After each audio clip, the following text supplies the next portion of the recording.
In today's video, I am going to teach you how to remove all alerts in Tradingview. Start by opening the Alerts panel. Look to the top right-hand sidebar of your Tradingview chart and click the clock icon labeled Alerts. This opens a side panel that lists every alert you've created, whether it's tied to a symbol, an indicator, or a drawing. If you don't immediately see the panel, make sure you are viewing a chart and that the right sidebar is visible. Inside the Alerts panel, locate the three-dot menu in the panel's top right corner. This is the panel's action menu and it controls bulk operations so you don't have to manage alerts one by one. Before deleting anything, pause all alerts. Click the three-dot menu and select Pause All. You'll notice your active alerts change to an inactive gray status. This instantly silences notifications without removing the alert definitions themselves.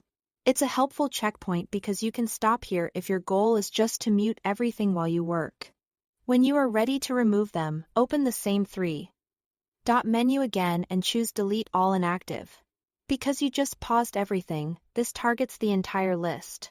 Keep in mind that this deletes all alerts currently inactive, including any that were inactive before you started, so you'll clear the lot in one step.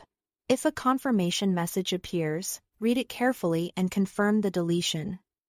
This is a permanent action. Once you approve it, those alerts are removed from your account and you won't be able to recover them later.